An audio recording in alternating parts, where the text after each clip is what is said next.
Hola a todos, en este video vamos a presentar el laboratorio realizado sobre el análisis del patrón de radiación de una antena loop. Y estoy junto a mi compañero Daniel Esteban Acosta y quien les habla, Cristian Figueroa.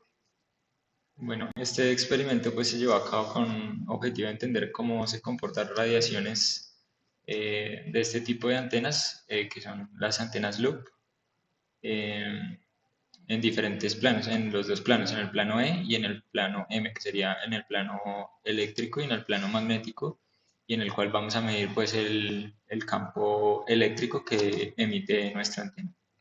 Bueno, también hay que recordar que las antenas son dispositivos fundamentales hoy en día en las telecomunicaciones, pues estamos estudiando ingeniería de telecomunicaciones, ya que permiten transmitir y recibir ondas electromagnéticas a largas distancias. Pues para este análisis, esta antena loop nos sirve mucho ya que pues tenemos dos planos diferentes en el que nos va a dar resultados diferentes y en el que tenemos que orientar la antena de diferente manera para poder medir cada uno de estos planos. El objetivo principal de este laboratorio fue medir la potencia recibida en diferentes ángulos y construir los diagramas de radiación. O sea, nuestra variable fue los ángulos, los cuales iban avanzando de 60 en 60. Bueno, estos fueron algunos de los materiales utilizados, entonces pues tenemos la antena que es la que vamos a caracterizar, el, el analizador de espectro portátil, que es el que nos va a ayudar a medir las potencias cuando vayamos cambiando los grados, como dijo mi compañero.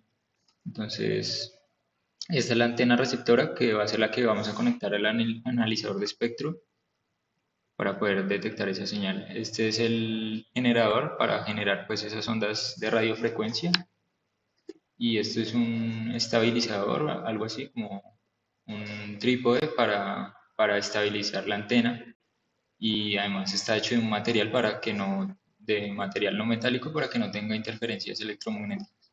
Y este es Nuestra variable. el posicionador de grados. Bueno, como mi compañero les hablaba del plano H y el plano E, al nosotros haber modificado todos los ángulos, nos van a dar ciertos valores de potencia. Con esos valores de potencia, nosotros vamos a graficarlos en un plano, en un plano y lo vamos a comparar con los ideales. Según según lo ideal, en el plano E nos debería dar un tipo de 8, teniendo en cuenta que tenemos la antena así, vamos a ir girándola y va a haber un punto en el que queda de cola, donde la señal no va a ir. Entonces en ese punto va a ser cero y después va a volver. Con esto nos va a dar un 8. Y en el plano H debería distribuirse uniformemente, dándonos un círculo perfecto. Aquí mostramos cómo fue que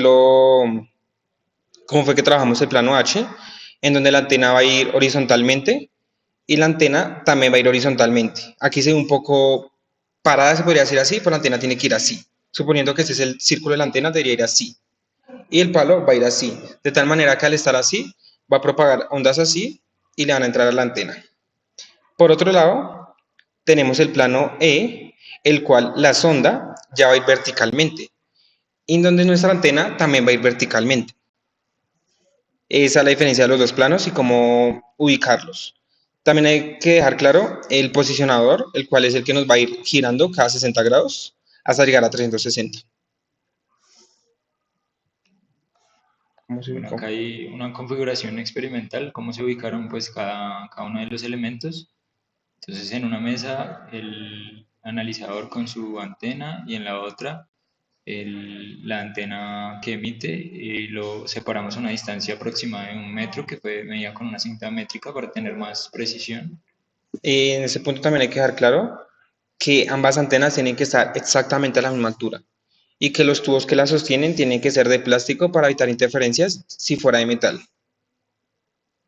Y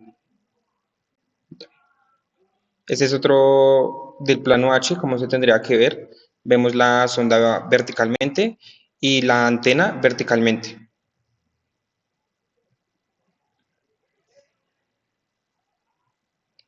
Este es nuestro analizar de espectro que mi compañero nombró antes, en donde como podemos observar, donde dice power, nos aparece menos 58.6 dB.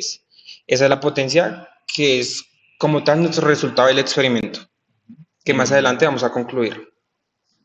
También hay que dar claro que en este punto hay que configurar el analizador de espectro para que de 10 muestras nos dé la media, porque era un valor que era muy rápido. Entonces, para evitar, para lograr visualizar un dato, se ponen 10 muestras que nos dé la media y ese va a ser nuestro dato de potencia, teniendo en cuenta el grado en el que estemos. bueno, estos fueron como tal los resultados. Entonces, pues nosotros teníamos dos réplicas para cada uno de los planos. Entonces, por ejemplo, acá tenemos 0 grados en el plano E y en el plano E de nuevo. Y como podemos ver, existe una variación en los datos a pesar de ser pues el mismo experimento. Esto pues nos indica que puede existir una variación en los datos, es decir, que hay factores externos que pueden afectar al experimento, como por ejemplo ruidos, interferencias. Nosotros mismos podemos hacer una interferencia, Ujú. si el cable que conecta las antenas se nos curva un poco, también hay pérdidas, la Pues, mesa en la que, sobre lo que tenemos también pueden ser pérdidas, y por eso, entonces así con cada uno de los datos. y este fue nuestro plano final, en donde idealmente debería ser un 8, pero nos damos cuenta de que pues no es nada parecido a un 8. Y no sé, pues a pesar de que no se tuvo el 8 perfecto, se observan irregularidades y variaciones en la señal, pues esto es también teniendo en cuenta los factores que pueden afectar la señal. En el plano H, pues el comportamiento ideal sería un círculo prácticamente que perfecto. Acá tenemos más o menos un círculo, así que se acerca más o menos a la forma ideal. Y bueno, eso. Esta sería la forma ideal del plano, por ejemplo, el plano H, pues que es el círculo, entonces sería este azul, como se ve ahí, y el plano E sería el 8, este sería pues el en 3D, graficado en 3D. Sí, como podemos observar aquí los dos planos están en la misma imagen, en donde tenemos por un lado alrededor de la figura sería el plano H. Y si lo viéramos de frente en el otro plano, observamos un 8. Bueno, y pues viendo como las variaciones en los datos, eh, pues podríamos hacer un análisis como viendo cómo se podrían llegar a comportar la potencia si tuviéramos un número mayor de experimentos. Entonces ahí podríamos realizar pruebas como la prueba de ANOVA, viendo las variaciones que se pueden presentar en cada uno de estos grupos de datos y de esa forma predecir cómo va a comportarse el patrón de radiación. Y también hay que tener en cuenta que a pesar de que los resultados no fueron iguales a los ideales, fue bastante acertado, teniendo en cuenta tantas variaciones y que no estábamos en un espacio perfectamente pues ideal. Y pues como nos damos cuenta en el plano